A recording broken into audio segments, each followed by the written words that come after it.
vou abrir aqui um parênteses no canal para falar sobre a telenovela Todas as Flores, que estreou nesse mês de outubro na Globoplay, a novela do João Emanuel Carneiro. Já falei outras vezes aqui sobre telenovelas aqui no Chovendo Sapos, fiz um vídeo ensaio sobre Amor de Mãe. De certa forma também quando eu falei dos Maias, né, da minissérie Os Maias, esse tema também veio à tona. Quando eu falei dos Maias na forma do vídeo ensaio, você pode conferir eles aqui, essa produção aqui no canal. Vou deixar aqui o link com esse histórico. Mas eu resolvi falar sobre a novela, primeiro porque está me cativando bastante, e segundo porque eu sempre nutri um amor muito grande por esse formato, né? Desde pequeno. Acho que antes mesmo de eu gostar de cinema, eu já gostava de telenovelas. E eu preciso falar sobre Todas as Flores porque eu acho que em 10 capítulos dessa novela, que é o que a gente tem disponível aí no Globoplay, uma novela que foi feita para streaming, ela resgatou, que não está na TV aberta, né? Ela conseguiu resgatar uma tradição na telenovela que eu acho que meio que se perdeu nas produções recentes e que eu acho que até meio que me afastou um pouquinho do gênero, ao contrário de ter atraído muitos colegas cinéfilos para o gênero, né?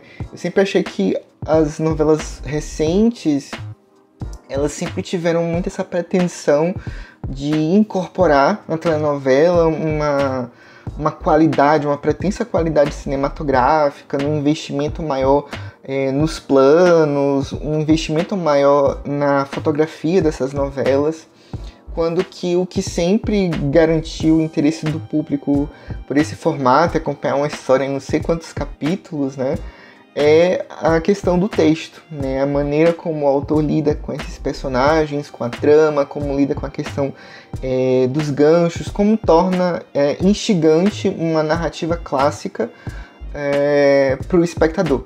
E eu acho que, apesar de eu gostar de muitas telenovelas que tinham essa pretensão cinematográfica, por exemplo, eu acompanhei Amor de Mãe, pelo menos a fase pré-pandêmica, achava bem interessante.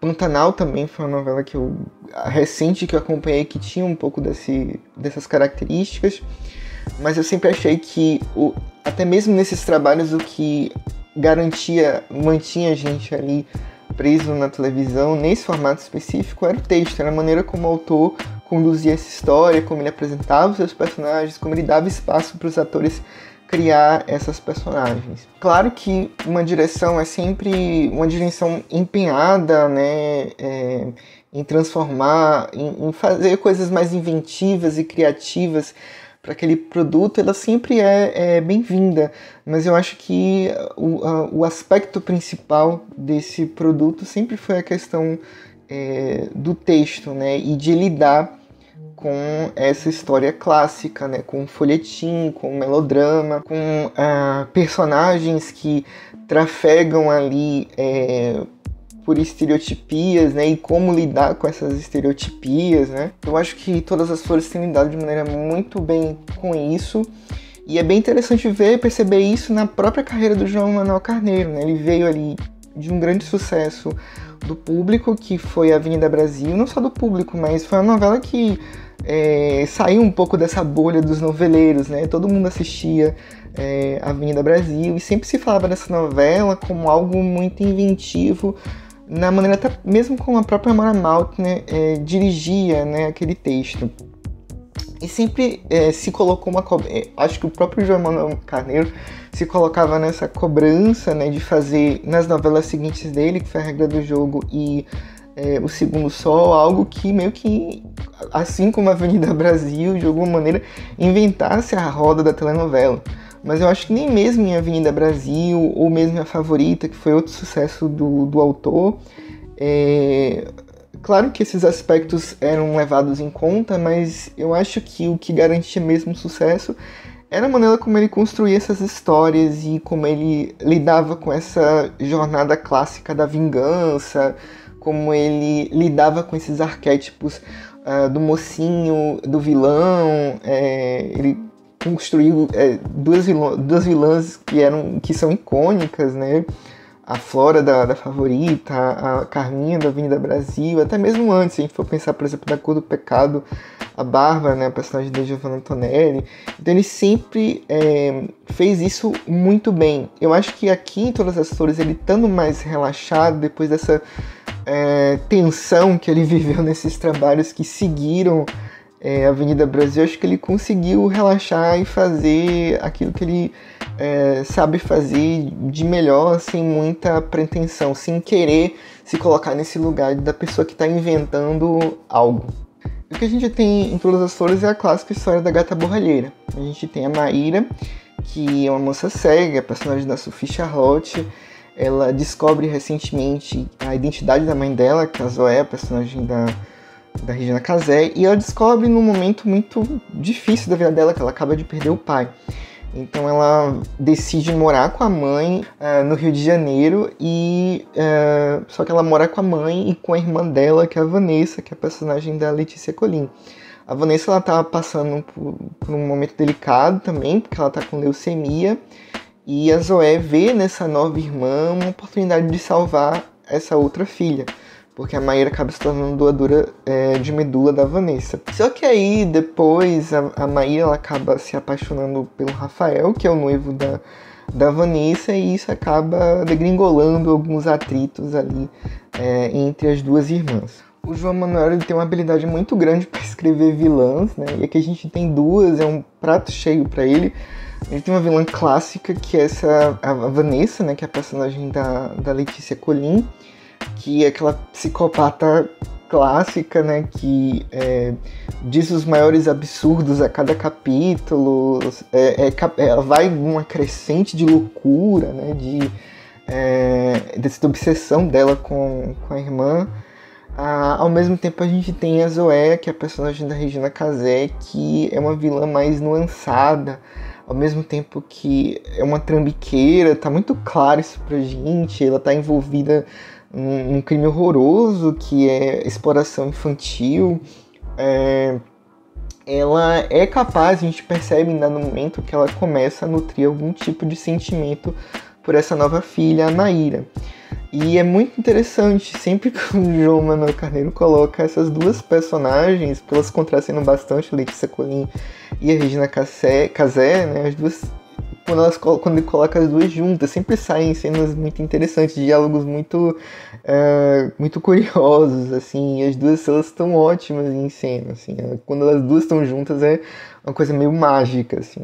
Ao mesmo tempo ele também investe de forma muito inteligente na escrita dos mocinhos, né? A Maíra, que é a protagonista dessa história, ela não é aquele estereótipo da mocinha ingênua que é inclusive reiterado em telenovela, até como forma de traçar alguma linha ética, algum parâmetro, algum parâmetro moral mesmo. Ele não escreve essa mocinha como uma figura que acredita 100% nas tramas, nas dissimulações das vilãs, por exemplo. A gente percebe que Maíra é uma moça muito esperta. Ele também é muito interessante como ele usa a questão do fato dela ser cega. Assim. Isso não é uma muleta dramática para que o público tenha pena da Maíra. Muito pelo contrário, ele trata essa condição dela de maneira muito orgânica na história. A gente tem a Guiomar, que é a empresária, que é a mãe do personagem do Humberto Carrão, Rafael, que é o galã da novela, assim. A Guiomar ela é muito esperta, ela é muito viva, ela saca muito as coisas, ela encampa ali toda uma investigação contra a Zoé e algo muito perspicaz da parte dela, então também um personagem muito interessante da Ana Beatriz Nogueira. E tem o Diego, que é o personagem do Nicolas Prates, que é um rapaz que ele é acusado de um crime e desde então a família dele passa a sofrer uma série de desgraças, assim. E, posteriormente, nos próximos capítulos existe uma promessa de que ele venha a empreender uma vingança contra aqueles que colocaram ele na cadeia.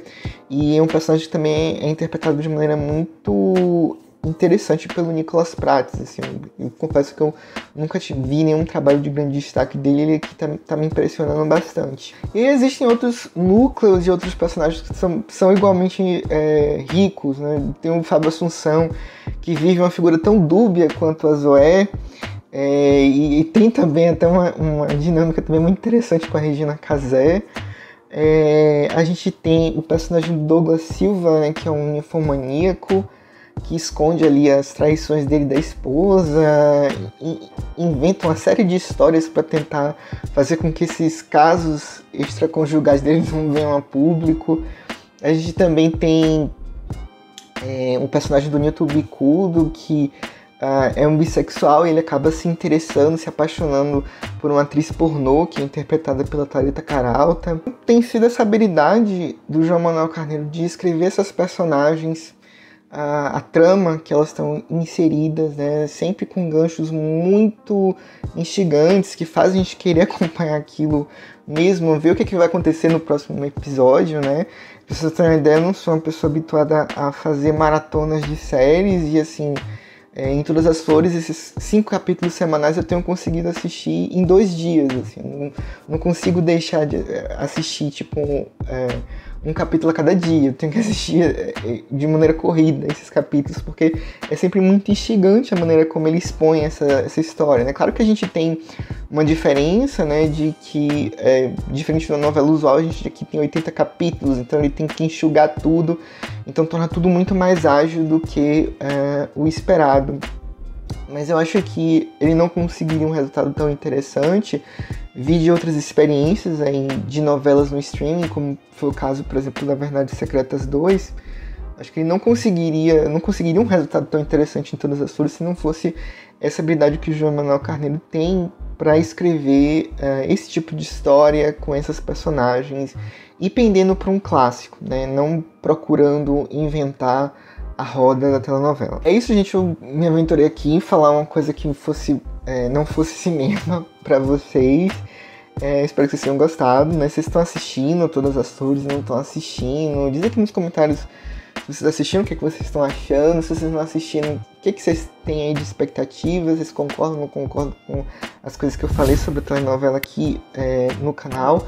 Não se esquece de se inscrever aqui no Chovendo Sapos, de dar like nos nossos vídeos, de compartilhar esse vídeo com quem vocês acham que pode se interessar por aquilo que a gente discute aqui, de dizer, né, se vocês acham que a gente deve continuar fazendo vídeos desse tipo, falando de temas variados para além de cinema, como novelas, por exemplo. Não se esquece também de acompanhar a gente nas nossas redes sociais, no Facebook e no Instagram. A gente está como @chovendosapos, de seguir a gente lá. E também de acompanhar o que a gente faz no site. Também tem uma outra produção paralela aqui no Chovendo Sapos, que é o site, que é o www.chovendosapos.com.br. E no mais, eu espero todo mundo no próximo vídeo. Tchau, gente.